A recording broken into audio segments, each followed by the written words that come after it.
आकाशवाणी भोपाल से प्रस्तुत हैं प्रादेशिक समाचार।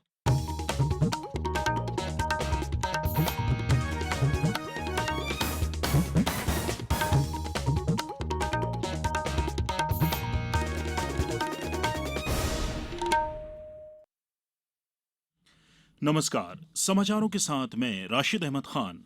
सबसे पहले मुख्य समाचार। नए संसद भवन में कल से होगा विशेष सत्र। प्रधानमंत्री ने कहा, पिछले 75 वर्षों में संसद की सबसे बड़ी उपलब्धि है, इस पर लोगों का लगातार बढ़ता विश्वास। जबलपुर में 100 करोड़ रुपए की लागत से बनेगा रानी दुर्गावती का स्मारक, मुख्यमंत्री ने की घोषणा। केंद्रीय वित्त मंत्रालय ने LIC एजेंटों और कर्मचारियों के लिए कई कल्याणकारी योजनाओं को स्वीकृति दी और प्रदेश में बारिश से मिली राहत, लेकिन नर्मदा, क्षिप्रा, काली सिंध, चंबल समेत कई नदियां अभी भी उफान पर। अब समाचार विस्तार से। संसद का 5 दिन का विशेष सत्र आज प्रधानमंत्री नरेंद्र मोदी द्वारा लोकसभा में 75 वर्ष की संसदीय यात्रा पर चर्चा के साथ शुरू हुआ। इस अवसर पर प्रधानमंत्री ने कहा कि पिछले 75 वर्षों में संसद की सबसे बड़ी उपलब्धि रही है, इस पर लोगों का लगातार बढ़ता भरोसा। संविधान सभा से लेकर उपलब्धियों, स्मृतियों और संदेशों की 75 वर्ष की संसदीय यात्रा पर चर्चा करते हुए प्रधानमंत्री ने कहा कि भारतीय लोकतंत्र के सभी उतार चढ़ावों का साक्षी ये संसद भवन जनता के विश्वास और भरोसे का केंद्र बिंदु रहा है। प्रधानमंत्री ने कल से संसद के नए भवन में स्थानांतरित होने का भी उल्लेख किया। कल गणेश चतुर्थी का पावन पर्व है।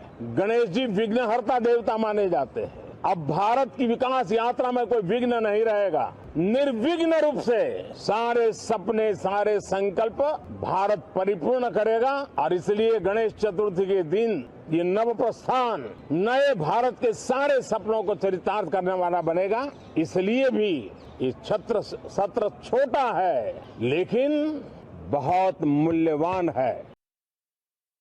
श्री मोदी ने कहा कि संसद का विशेष सत्र छोटी अवधि का होने के बावजूद ऐतिहासिक फैसलों का सत्र होगा। मुख्यमंत्री शिवराज सिंह चौहान ने आज जबलपुर में 1857 की क्रांति के अमर शहीद महान जनजातीय नायक राजा शंकर शाह और कुंवर रघुनाथ शाह के बलिदान दिवस के अवसर पर आयोजित कार्यक्रम में शामिल होकर उन्हें श्रद्धांजलि दी।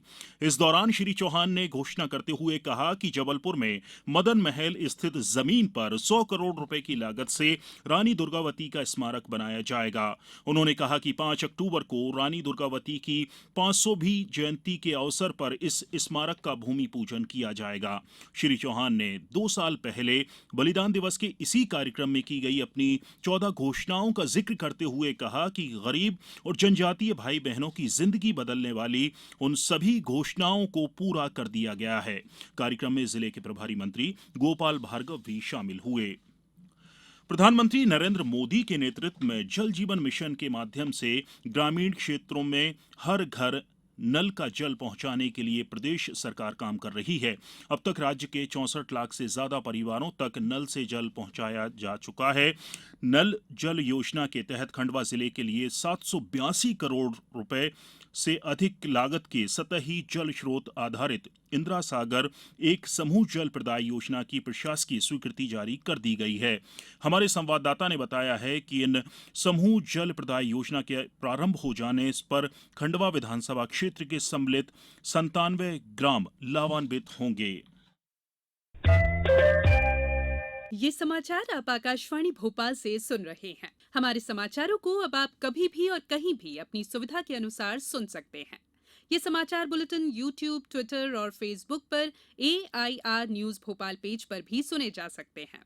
इसके अलावा आप हमारी वेबसाइट newsonair.nic.in पर अथवा AIR न्यूज ऐप पर भी समाचार सुन सकते हैं। समाचारों में एक बार फिर आपका स्वागत है। केंद्रीय वित्त मंत्रालय ने आज भारतीय जीवन बीमा निगम LIC के एजेंटों और कर्मचारियों के लिए कई कल्याणकारी योजनाओं की स्वीकृति दी। इस कदम से 13 लाख से अधिक एजेंट और 1 लाख से अधिक नियमित कर्मचारियों को लाभ पहुंचेगा। मंत्रालय ने LIC एजेंटों के लिए ग्रेच्युटी की सीमा 3 लाख रुपए से बढ़ाकर 5 लाख रुपए कर दी है।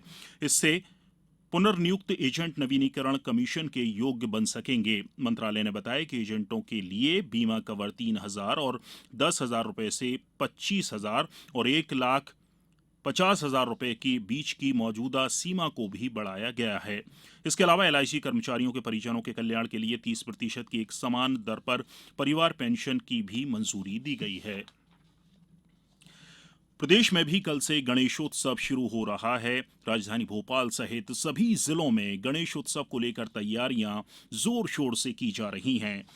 हर बार की तरह इस बार भी लोगों से मिट्टी के पर्यावरण अनुकूल प्रतिमाएं स्थापित करने की अपील की गई है। शिवपुरी से हमारे संवाददाता ने बताया है कि शहर में ही 50 से अधिक स्थानों पर गणेश पंडाल सजेंगे। इस दौरान कल धूमधाम से गणेश प्रतिमाओं की स्थापना होगी। उधर जबलपुर के नेताजी सुभाष चंद्र बोस सेंट्रल जेल में कैदियों ने 300 इको फ्रेंडली गणेश मूर्तियां बनाई हैं। ये सभी मूर्तियां मिट्टी, गोबर और तुलसी के बीजों से बनाई गई हैं। इनमें प्राकृतिक रंगों का उपयोग किया गया है। इनकी बिक्री के लिए सेंट्रल जेल के बाहर स्टॉल लगाया गया है। भिंड में भी गणेशोत्सव को लेकर तैयारियां जारी हैं। यहां खासतौर से कुंडेश्वर महादेव मंदिर में श्री गणेश महोत्सव को लेकर तैयारियां जोरों पर हैं। अशोकनगर के बाजारों में भी गणेश की आकर्षक प्रतिमाएं बिक रही हैं। जिला मुख्यालय पर लगभग 20 स्थान पर भगवान गणेश की स्थापना की जाएगी और झांकियां रखी जाएंगी। अब खबर मौसम की। प्रदेश में लगातार बरसात के बाद फिलहाल आज ज्यादातर जिलों में बारिश थमी हुई है। हालांकि नर्मदा, क्षिप्रा, काली सिंध, चंबल समेत सभी छोटी बड़ी नदियां अभी भी उफान पर हैं।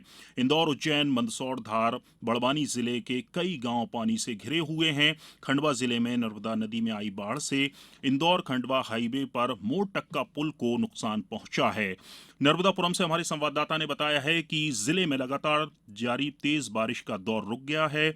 बादल छटने के साथ ही आज दिन भर तेज धूप खिली रही। जबलपुर में आज बरगी बांध के 2 और गेट बंद कर दिए गए। आगरमालवा जिले के कुंडालिया बांध का जल स्तर बढ़ने के बाद बांध के 5 गेट खोले गए हैं। इंदौर, उज्जैन, रतलाम और मंदसौर जिलों में आज स्कूल और आंगनवाड़ियों में अवकाश रहा।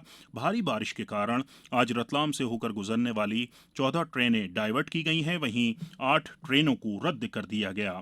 मौसम विभाग के मुताबिक बंगाल की खाड़ी में एक और स्ट्रॉन्ग सिस्टम बन रहा है। इसके सक्रिय होने से 22 सितंबर से प्रदेश में फिर तेज बारिश के आसार हैं। विभाग ने अगले 24 घंटों के दौरान नीमच, मंदसौर और रतलाम जिलों में भारी बारिश की चेतावनी दी है। वहीं झाबुआ, अलीराजपुर, धार, बड़वानी, खरगोन, खंडवा, बुरहानपुर, शिवपुरी, मुरैना, अनूपपुर, रीवा, सीधी और सिंगरौली जिलों में हल्की बारिश हो सकती है।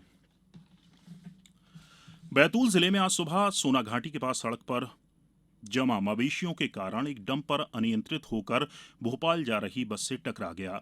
इस हादसे में 15 यात्री घायल हो गए। घायलों के में कुछ की हालत गंभीर बताई जा रही है, जबकि 3 मवेशियों की मौत की खबर है। हादसे में बस और डंपर चालक गंभीर रूप से घायल हुए हैं। अब कुछ समाचार संक्षेप में। स्वच्छता को लेकर आगरमालवा नगरपालिका द्वारा किए जा रहे नवाचारों के अंतर्गत कल झोला बैंक का शुभारंभ किया गया। झोला बैंक में शहरवासियों को कपड़े से निर्मित झोले मात्र 5 रुपए में मिलेंगे। गुना कलेक्टर ने निर्वाचन से संबंधित सभी नोडल अधिकारियों को जिम्मेदारियों का गंभीरता से निर्वहन के निर्देश दिए हैं। नई राष्ट्रीय शिक्षा नीति पर खंडवा में 20 सितंबर को जिला स्तरीय प्रशिक्षण कार्यक्रम आयोजित किया गया है। जैन समाज का पर्युषण पर्व आज से प्रारंभ हो गया है। अशोकनगर में भी इस दौरान जिले के सभी जिनालयों में विशेष कार्यक्रम आयोजित किए जाएंगे। 35वीं इंटरनेशनल मलेशियाई मास्टर एथलेटिक्स चैंपियनशिप में भारत की ओर से भिंड के मायाराम यादव ने 54 वर्ष की उम्र में प्रतिनिधित्व करते हुए 800 मीटर में चौथा, 1500 मीटर दौड़ में 5वां और 3000 मीटर दौड़ में 3रा स्थान प्राप्त किया। अंत में मुख्य समाचार एक बार फिर। नए संसद भवन में कल से होगा विशेष सत्र। प्रधानमंत्री ने कहा, पिछले 75 वर्षों में संसद की सबसे बड़ी उपलब्धि है इन पर लोगों का लगातार बढ़ता विश्वास। जबलपुर में 100 करोड़ रुपए की लागत से बनेगा रानी दुर्गावती का स्मारक, मुख्यमंत्री ने की घोषणा। केंद्रीय वित्त मंत्रालय ने एलआईसी एजेंटों और कर्मचारियों के लिए कई कल्याणकारी योजनाओं को स्वीकृति दी। और प्रदेश में बारिश से मिली राहत, लेकिन नर्मदा, क्षिप्रा, काली सिंध, चंबल समेत कई नदियां अभी भी उफान पर। इस बुलेटिन में इतना ही। नमस्कार।